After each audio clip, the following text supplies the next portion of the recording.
Hello, friends. This is Dave Hurwitz, executive editor at ClassicsToday.com, here with Reference Recordings, the endless series that really deals with the discographic history of our major works, and the performances about which a consensus emerged that they were the ones of choice for various reasons, not necessarily the best, or certainly not what today we would regard as the best, but still wonderful performances for the most part, well, for various political or marketing or business or commercial and artistic reasons, they got the palm. Now, today we're going to be talking about Mozart's last 6 symphonies, which for most of our musical history, and certainly discographically, were the only ones anyone cared about. Those begin with number 35, the Hafner, and work up to number 41. This was before, of course, we learned that there were really like 60-some-odd Mozart symphonies, including opera overtures and sinfonias and bits taken from serenades and all kinds of other things that the period instrument people have reinstalled and numbered some over number 41, which makes no sense at all because that was the last of them. Anyway, we don't have to deal with that confusion now because complete Mozart symphony cycles are an entirely different video for reference recordings. We're not going to go there. We're talking about the last 6 because they were considered a clump, a unique clump, and people did them clumpishly. In other words, conductors who did, well, sometimes people only did like the last 2, right? The G minor and the Jupiter Symphony or something. But generally speaking, when people made recordings of Mozart's late symphonies, that's what we mean, 35 through 41, and they came as a clump.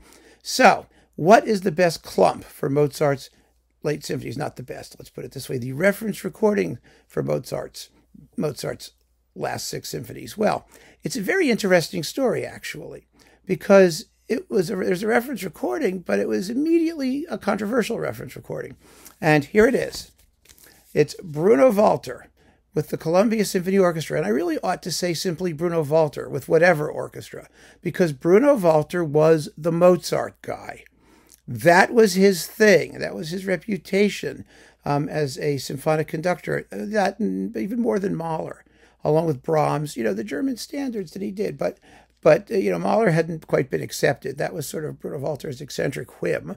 Brahms, for sure. He was always recognized as a fabulous Brahms conductor. And along with Brahms, his great composer was Mozart, not Beethoven. So, well, not usually Beethoven. There's one exception we may have to deal with later. Anyway, Mozart, the last 6 symphonies, Bruno Valter, Columbia Symphony. This was his testament in terms of Mozart's music, his last will and testament. I mean, they recorded an entire lengthy rehearsal of the Linz Symphony with him, which was actually fascinating recording to listen to, especially to learn just how comfortable he was with the recording situation and how professional he was in his handling of the orchestra. Really, really kind of nifty to listen to him operate and how nice he was. He called his players, sweetie and darling and sugar plum and all kinds of things like that. I mean, he was very, very, very gemütlich and schmoozy, and lots of people thought that was like offensive about him. Actually, they thought it was, the conductors ought to be screaming crazies, and he wasn't like that at all. Anyway, his Mozart was. It was a real expression of the guy's soul. And that's what people heard in it, quite frankly. Now, the interesting thing about these recordings, these Columbia recordings, which were made like in the 50s and early 60s, do they have dates on them? They never have dates on them. Yeah, this is really helpful. This is what you get when you open it. Blackness. And blackness everywhere. So I'm not going to worry about what the dates are. I could have looked them up. But the bottom line is Valter was the echt Viennese conductor who survived the war. I mean, there were other echt Viennese conductors. I mean, there was Erich Kleiber. There were, lots of Viennese-ish people running around doing Mozart. Interestingly, Furtwängler was not a major Mozartian. He was not really, his life began with Beethoven. So there wasn't really competition coming from that wing of the department. Karl Böhm hadn't gotten going yet. Fritz Reiner, a lot of these conductors, they were not Mozartian conductors in their bones the way that Valter was. The only real competition I mean, real competition that Walter had was possibly Ferenc Fricsay, who was not as well known as Walter was. I mean, not as revered as Walter was, because he was a young conductor, though. He was an amazing Mozart conductor, particularly in the operas. So there were other guys. And those of you who claim I only talk about America, yes, there were other guys in Europe, but I really don't think that Bruno Valter, the fact that he was in America is because he was a Nazi refugee, basically. I mean, and he liked it here. He liked California, but essentially, I mean, it doesn't matter where he was. What matters is who he was. And, you know, as soon as the war ended, he scooted back to Vienna, where he played lots of Mozart with the Vienna Philharmonic. But his label happened to be Sony, and they let him do essentially what he wanted to do. With the Columbia Symphony, it was either the Sony pickup orchestra based in New York or based in California. It didn't matter which. And he made his last bunch of Mozart recordings with them. But there are earlier ones as well, and plenty of them on various labels and things. And then so Bruno Valter's Mozart was the reference Mozart. That's the point.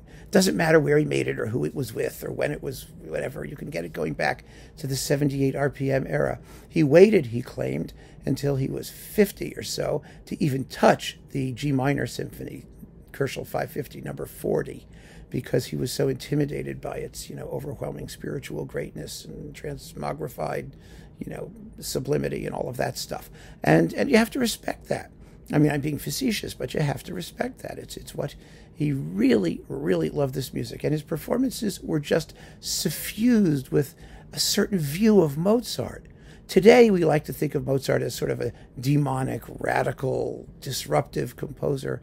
For Walter, it was all the cantabile singing line, Viennese, you know, sort of Gemütlichkeit, this beautiful, lovely, lyrical, you know, warm, humane.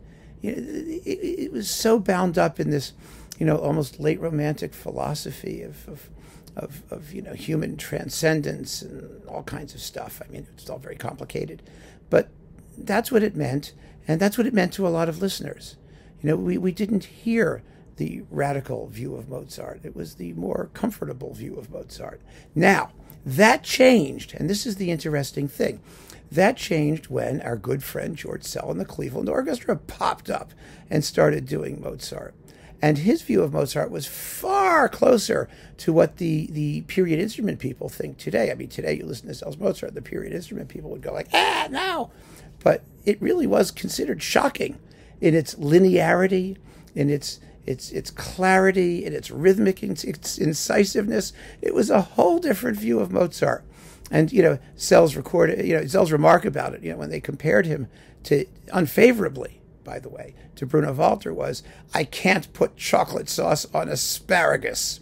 I mean, he was a bit of a chef, actually, so the culinary, you know, metaphor was appropriate. And that was, you know, a whole different view of Mozart. And for my money, I mean, I greatly prefer Szell in Cleveland. I prefer the next Cleveland ones with Dohnányi. A lot of Mozart that I prefer to Mozart, that I prefer Bruno Valter, just for those specific qualities, that tendency towards a more dynamic and a more eruptive view of the music. However, we have to give Bruno Valter the credit for beautifully realizing his conceptions of what Mozart ought to sound like. And we have to recognize that he was the Mozart guy.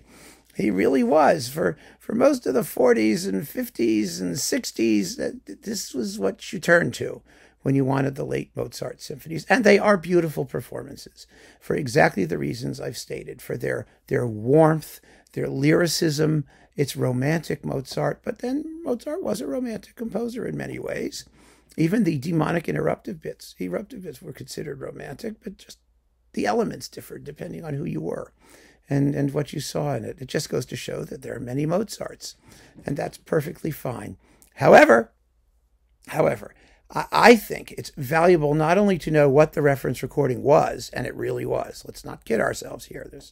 There was a consensus. There's no question about it.